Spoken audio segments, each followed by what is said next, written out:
literally have $7 in my pocket, and I got nothing else. The USFL and the XFL are merging to create United Football League. The USFL and the XFL were very specific. We were all about unleashing the dreams that football makes possible. It's May 1997.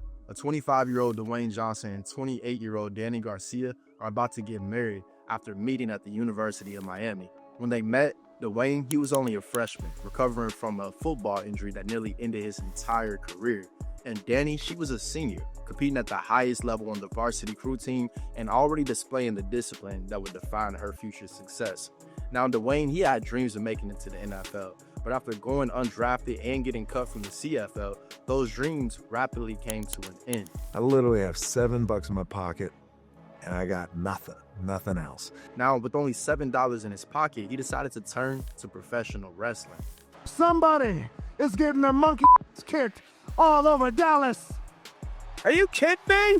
Meanwhile, Dany Garcia, she was already rising fast in the world of finance. Finance was one of the check marks. I'm like, okay, I need to know this so I can do this much bigger picture. After securing a job at Merrill Lynch straight out of college, she was making waves in the industry. See, most people think the UFL started in 2001. But what if I told you the story? Well, the story really began in 1997. Because the UFL, as it continues to grow, most fans have heard of the XFL. But few really understand that this league that they see today is actually the product of a 25-year business partnership between The Rock and the woman who built his empire, Dany Garcia. Yo, what's up, Big Steppers? It's D'Angelo, and today we're taking a look at how one of the most famous athletes in the world and his ex-wife, Dwayne Johnson and ex-wife, Dany Garcia. And I'm always like, you can call him my ex-husband. built an entire business empire, and now they're trying to change the future of football with the UFL. But the question is, will they succeed? After their amicable separation in 2007 and finalizing their divorce in 2008, most people expected them to go their separate ways as normal ex-married couples or ex-couples do, right? But nothing was normal about this situation, as you guys know, because instead they became business partners. Sometimes in life, the thing that you need most, it literally has been like right here. And in that case, it was Dany. And we had just gotten a divorce. The question was, can we still do business together? And according to both of them, it was one of the smartest decisions they ever made. See, Dany had already made a name for herself in finance while working at Merrill Lynch before transitioning into entertainment. And together, they founded 7 Bucks Productions in 2012. The company was designed to cut out the middleman, ultimately giving them more creative control and a bigger financial share over their projects. And it worked. I would say my time at Merrill Lynch and understanding the financial markets and understanding that studios were partners to us, that was cultivating a mindset that didn't exist in the entertainment industry when it came to talent and careers and Hollywood careers. Just look at their 2017 film, Jumanji, Welcome to the Jungle. This wasn't just a hit. It was a $962 million box office smash. That's almost $1 billion.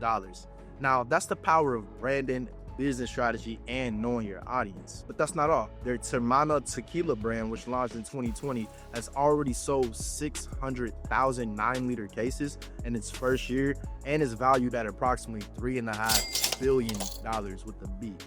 Now, that's more than most NFL franchises. But you didn't just do it. I mean, all the while you're building this business, you're becoming a female pioneer in the world of athletics, and then you go on to do fashion as well. I mean, is there anything you cannot do? And then there's GSTQ, Dany Garcia's luxury fashion and lifestyle brand, which launched in 2021 and has continued to expand into new markets. Fast forward to 2020, The Rock and Garcia bought the Bankrupt XFL league for only $15 million.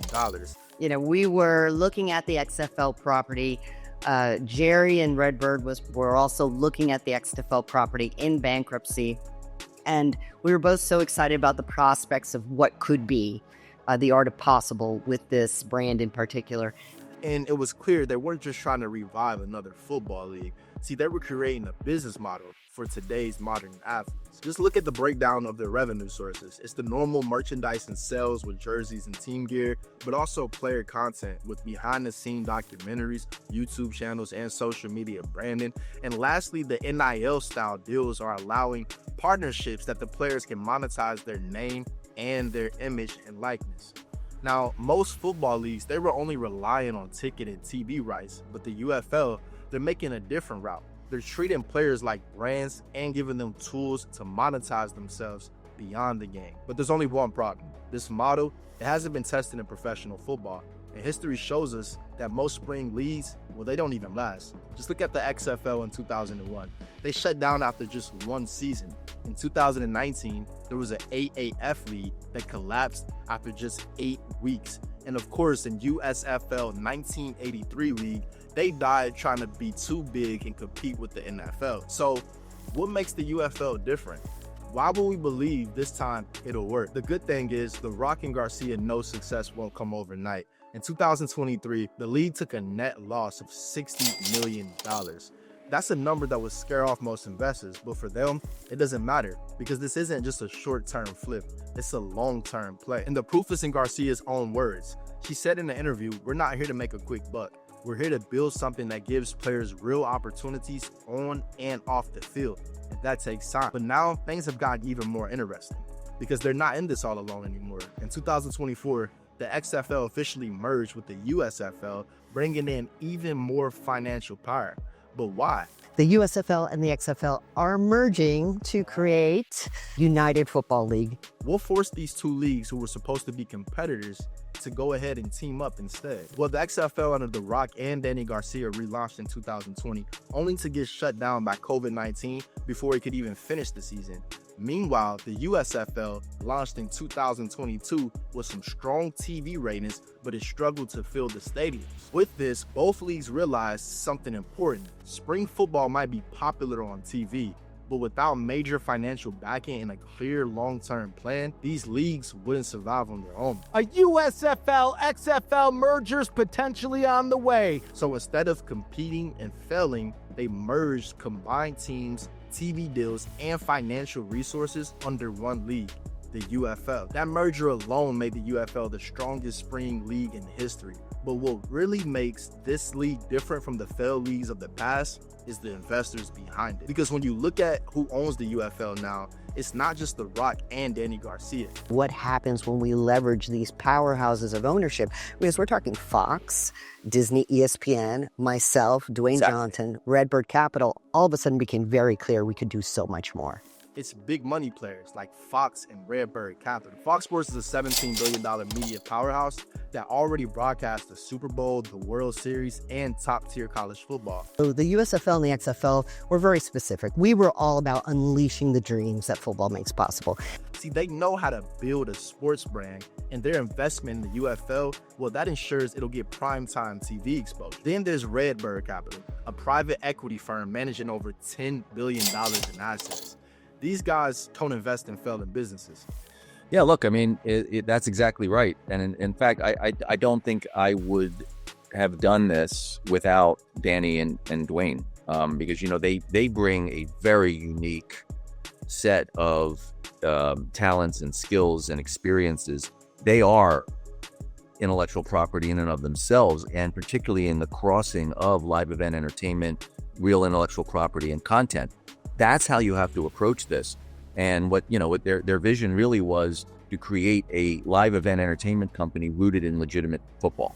They put money into the Yes Network, AC Milan, and even the English Premier League. So yeah, if you think they're afraid of losing money now, well, you should probably think again. It's clear they're playing chess, not checkers. They're not just banking on football here. They're building an entertainment product, and that's why this league it might actually survive where others before have failed. It's clear the league isn't just about touchdowns. It's about ownership, branding, and proving that athletes can be entrepreneurs.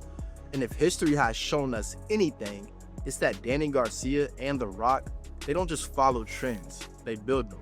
They've turned failures into billion-dollar businesses before, but the question is, can they do it again? And this time with America's favorite sport, football. I appreciate you guys tuning in. Go ahead and drop a football in the comments if you think the UFL is built to last. And of course, don't forget to like, subscribe, and stay tuned for more deep dives into sports, business, and the game behind the game. Until next time, as always, you know what to do. Get to stepping, get to stepping, get to stepping. Hey.